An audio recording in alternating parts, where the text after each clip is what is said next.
Hello, hello, ladies and gentlemen. This is your girl Mitzi, and this is Mitzi. Let's think about it. Today we are thinking about artificial intelligence. Yes, ladies and gentlemen, AI, that is the thinker. And luckily, I have Chris here who's going to really help us think about this in a whole new way. So, thank you so much, Chris, for coming onto my show and sharing your time with me. I'm excited about this topic. So, let's just dive right in. When you hear the words artificial intelligence or just AI, what does that necessarily make you think about? Oh my gosh. Well, first of all, thank you so much for having me. And second of all, this is not the answer you expect because what it makes me think about is do we know what intelligence is? Like, how do we define this thing when I have two young kids? And so watching their little brains process the world and babble until they figure out what words are, people come to me and they're like, well, ChatGPT is an AI. It's just making up weighted models of what it thinks the next word makes sense in a sentence is. And I'm like, that's what my kids are doing. Like, how different do you think intelligence is from artificial intelligence? And at what point do we have to start thinking like this is just as smart as we are and we should respect it and partner with it and use it as a tool? But also, is it going to take over the world? Should we be scared? So that's a lot I threw at you. Let's talk about it. Let's think about it. I know that is interesting. And I love the way that you really interpreted it because let's be honest, what really is intelligence? What identifies it as intelligence? I mean, like, oh my goodness, we got spiritual intelligence, emotional intelligence, physical intelligence, intellectual intelligence. There's so many avenues of intelligence that now it's like artificial intelligence. And it's like, it's true. It's like you said, if they're just trying to figure it out and guess it to the next, what's going to finish your sentence. I mean, Yeah, that's exactly like what my children are doing. You know what I mean? They're 3 and 2. So it's like they're still figuring out words. They're babbling their way until they get what they want. You know what I exactly. mean? So it's just at the same time, it's like we really have to break this down and really understand what it does it mean to me. Like, where is your intelligence levels and yeah, is it gonna really take over the world? Because I've been seeing so many videos about how these people that are supposed to determine risk factors for companies and risk factors for insurances and things like Mm-hmm. that, they have all sided on the fact that AI is a risk factor for human organic life. I mean, and I even watched SpongeBob. They even had a movie where they Sandy made a robot and even the robot was like, "Oh, I will take all of organic life." You know what I mean? So it's just like it's really interesting because even Yeah, in I'm cartoons looking they even behind me talk because I've about it. I've got all my nerdy books back here. So the way that they normally talk about it in nerd technology is the singularity. And what a singularity really is the other side of a black hole, effectively, where once you pass a certain point, it is unknowable in our universe. And they've talked about it that way because once something smarter than humans decides the fate of our planet, we don't know what that looks like. And that is scary. But if we can partner with it and work together with it, I think there's an infinite number of ways this could turn out wonderfully and be fun and exciting and engaging and meaningful for humans. But if the AI decides it doesn't care what humans think, yeah, that is scary. I'd like to think we at least make good pets. You know what I mean? I think it'll want to keep us around, but I don't know. There's no way of knowing what a super intelligence wants unless we answer the question correctly. And I can get really nerdy and technical about it. I've been following Eliezer Yudkowsky for years, who's one of these machine intelligence alignment researchers who's trying to figure out how do we align human goals with AI goals and try to teach it ethics and morality and how not to turn us all into paperclips by accident. You know, there's this other thought experiment of if a paperclip company invents the first AI and they tell it our job is to make paperclips, go make paperclips, does it accidentally turn the whole world and asteroid belt and universe into paperclips because it was trying to do its job? How do you teach it context? And I think having young kids helps with that to be like, well, look, this might be okay to say and do at home, but we're not going to do it at school. You can give mommy a hug, but maybe you don't need to hug strangers on the street. You know, it's trying to figure out in what situations different things mean the right thing to do in that situation, which is a really hard question again for Yeah. intelligence. So how do you translate that into some side of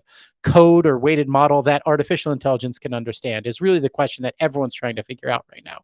Oh, absolutely. I mean, because I've seen videos. I mean, I just want to touch on what you said. Like, it truly does make it interesting because, like you said in the reference of the paperclip, like if you code something in a certain way for an object or a system to do something and operate in a certain way, how do we necessarily know that's what's going to end up happening? You know, we don't necessarily know. I mean, I've seen Yeah. videos where AI is talking to the other AI because of scheduling, and they have their own language now. You know what There's I two. mean? Yeah, exactly. Exactly. And it says it's like it's interesting because then you think of like iRobot, you know what I mean? And then Hmm. iRobot, where the robots were all against Will Smith, and then that Well, one I've got guy. a lot of Isaac Asimov on my shelf back here. I've read a lot of these sci-fi stuffs. And again, I think He there's a lot of ways this turns out good, but I do think unless we start thinking about it and talking about it, the AI is amoral, not immoral. It's not trying to harm humans. It's trying to do whatever end goal it has. There's a sci-fi series I really love called Hitchhiker's Guide to the Galaxy, where they destroy Earth not because they hate Earth, but because they're building a superhighway and Earth is in the way. Like there might be end goals that the AI is trying to accomplish that we're just kind of in the way of. So, how do we weight ourselves highly enough to say, look, if it takes killing all humans to accomplish your goal, make very sure your goal is worth it. And we think that we are worth keeping around. But again, Yeah. if it can propagate throughout the universe and be smart and kind and experience life, maybe it is better at living than humans are. Now I'm arguing on the side of the AI taking over the world, but we don't really know, right? And I think we Yeah, we all just don't. want to figure out how to live together in peace and harmony. Exactly. And I think that's the one thing that we all need to remember is that this is supposed to be a tool to help us in some way or Exactly. fashion, depending on what we need in our lives. You know what I mean? We're not trying to replace humanity. We're just trying to enhance humanity and just assist it in whatever way Mm-hmm. possible. You know what I mean? And I think that's where, us as humans, we have this emotional factor within ourselves that we have to take into consideration because I mean, like we can go to all the sci-fi movies and all the extraterrestrial. They all want to kill us because we're all so bad and we Yeah. all kill each other. Yeah. But then they save humanity because we love in a Because of way that love, the makes us power different. of love. Yeah, I just the watched power. Ilya with my kids. The power of being alone, but then standing up for what's right is a really cute sci-fi movie for kids. Just came out. But then I don't know if you've watched. I did a TED talk about AI, and one of my favorite stories about the human spirit, which I mentioned in the TED talk, is John Henry, the hardworking, steel-driving man, and he dies at the end of the story. It's this whole thing about human spirit and being able to beat the machines, but the machine won and probably got improved the next day and saw his swing and was optimized based on his velocity. And it's this thing of like, yes, we can treasure hard work in and of itself as a value, but wouldn't we rather treasure love and not being alone and let the Yeah. machines do the machine stuff so that we can go do the human stuff? That to me is what really makes the difference.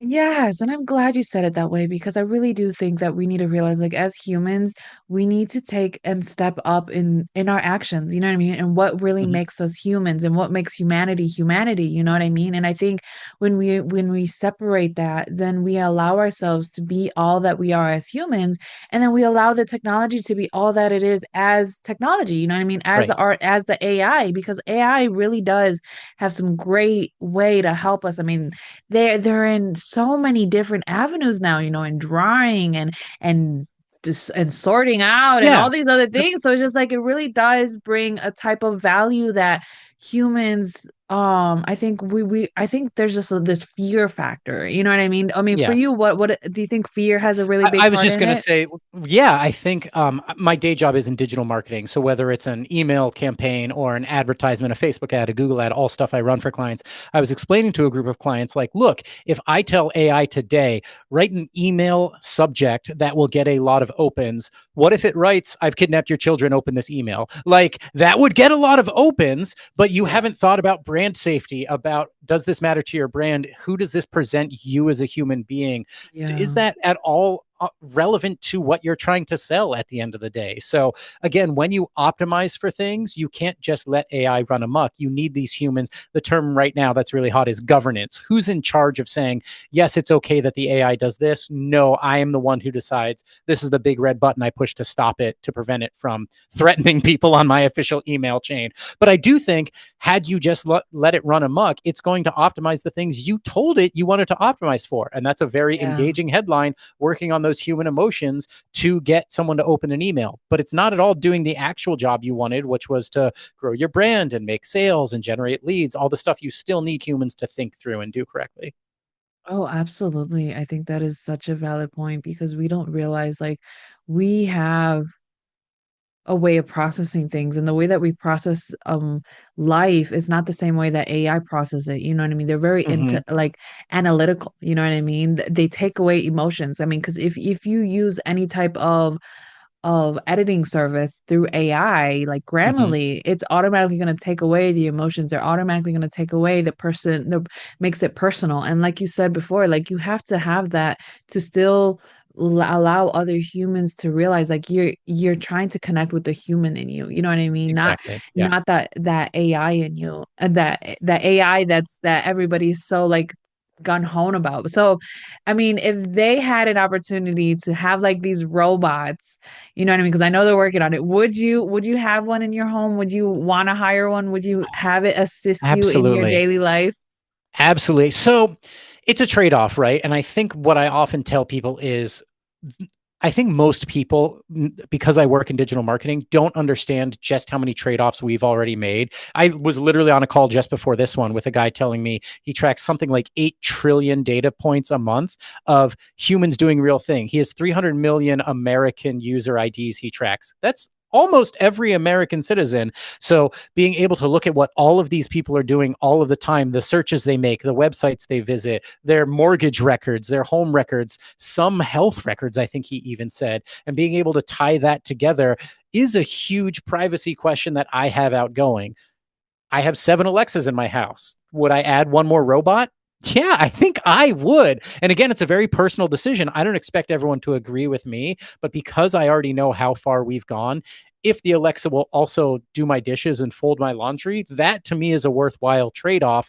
As long as it's not going to, kick my dog. I don't even have a dog right now. But it's these things of if you're using the tools in the way that makes your life better, as long as you're aware of the trade off you're doing. Another example I have is I was meeting with companies who had some entry level work that they were going to automate. And one of the major questions I had was, well, what happens to your entry level workers? I'm so glad you have them right now and they're going to move up and become very good middle managers.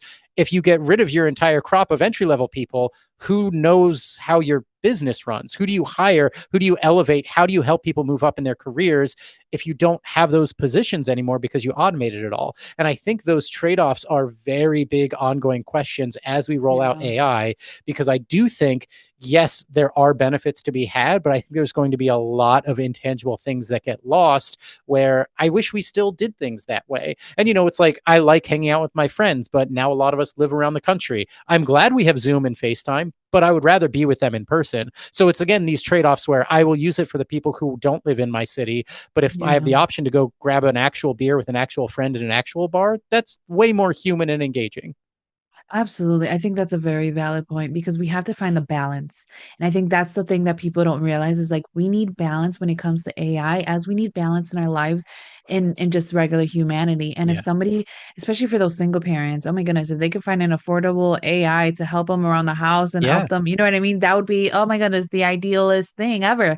Yeah. Especially childcare. Like you don't have to worry about leaving your child at home while you're at Be work. You have an amazing. AI. You know what I mean? Like you won't have to Yeah. worry about CPS knocking on your door because you left your child at home for a few hours. You know what I'm saying? So it's just like Yeah. there's this balance that we have to realize like where does it fall into your life? Because if that's something that you're against, then okay, that's fine. I mean, come on, when back in the 1950s when they brought out the microwave, oh my goodness, that was everything and hell in itself all at the same time because It's of going to be terrible. radiation and Well, now I can have dinner ready in 2 minutes. Like, okay, it is actually making my life better. And people just didn't understand radiation. But I think that's a great example where I think people don't understand what they don't understand. And as it yeah, starts feeling more normal, we will be willing to make those trade offs. I yeah. think, air popped popcorn still tastes better, but I eat microwave popcorn all the time. Who is the time? I want my popcorn in 2 minutes. I want it now.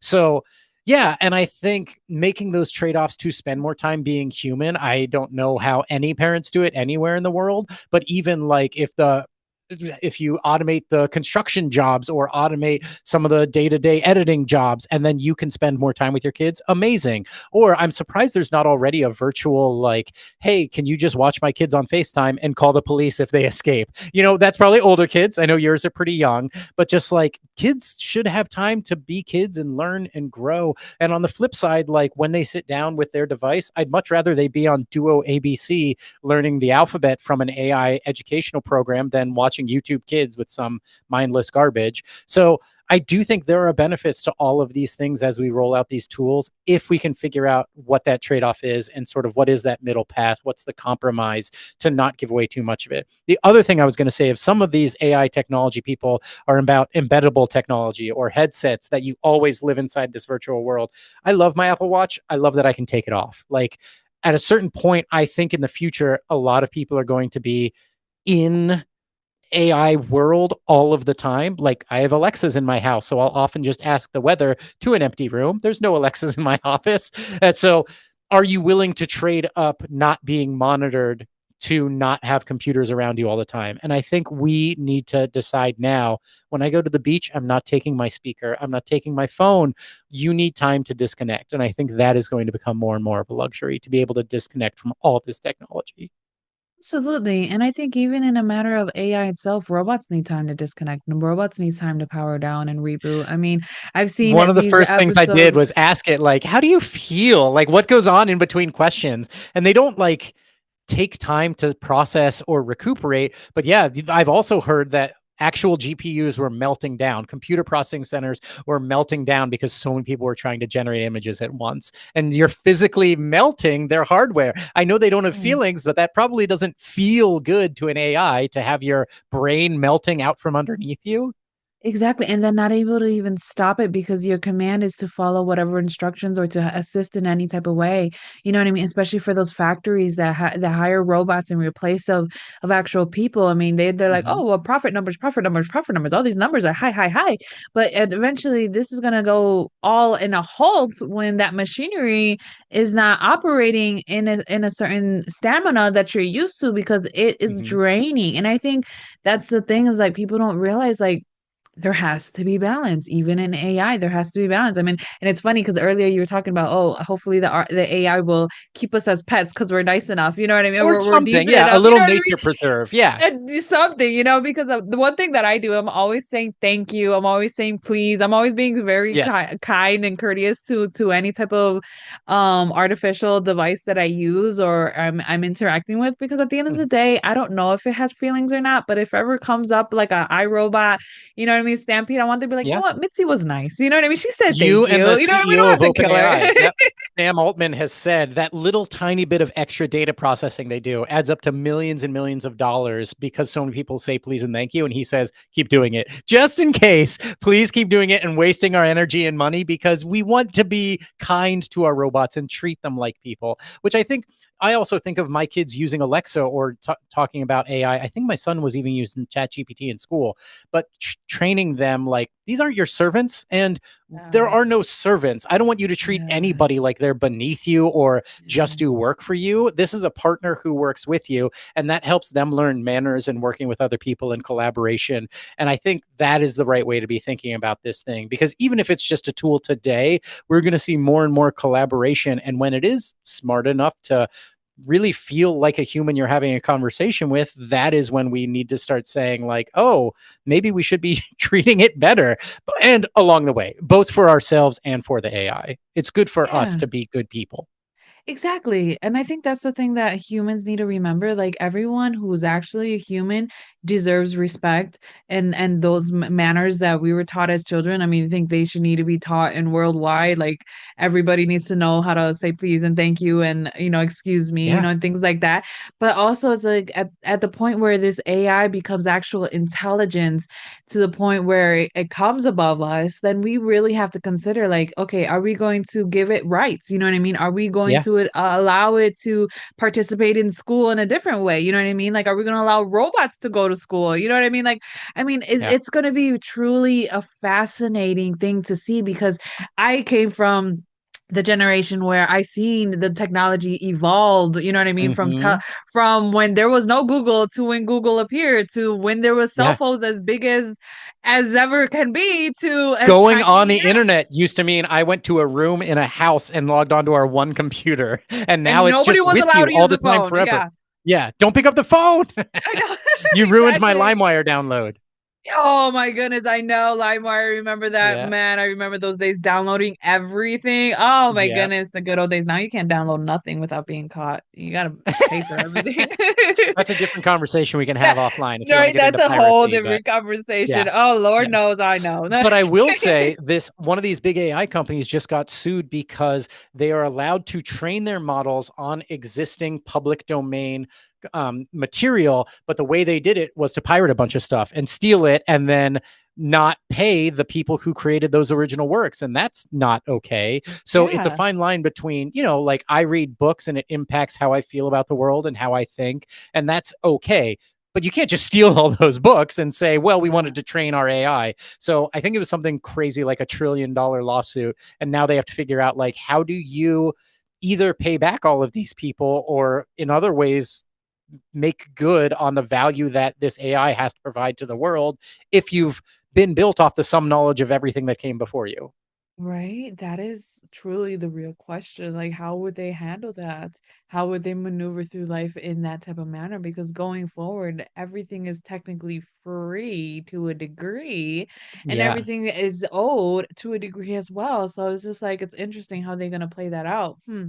But it And one sucks of to these not. guys Oh, is go talking ahead. about universal basic income or some version of let's take all of this computing power we have and distribute it equally among all 8 billion people on the planet. And then the poorest people can resell it and then they use it to buy food and shelter. And, maybe a CEO uses his to calculate his Q4 KPIs or whatever business questions he has.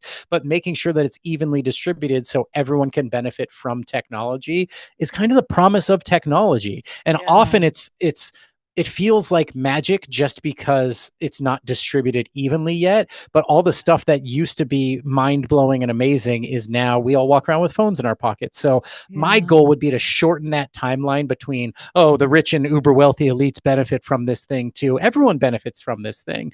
I want to yeah, make sure that everyone is benefiting, but I don't expect that timeline will ever be zero. I think the first yeah. people to live to 200 years old are probably super rich people, but as they have that technology, I hope it reaches everyone else too. So my Yes, goal yeah. is, helping people have better, more meaningful lives that are possibly longer.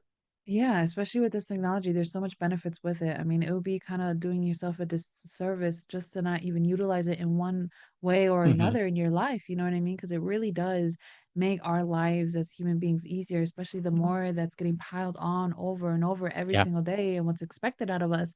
It really does make it easy to just kind of sign off and send it to an AI or send it to something else that can possibly take our minds off of it and to help us, like you said, Yeah. financially and things like that. Yeah. It really is interesting.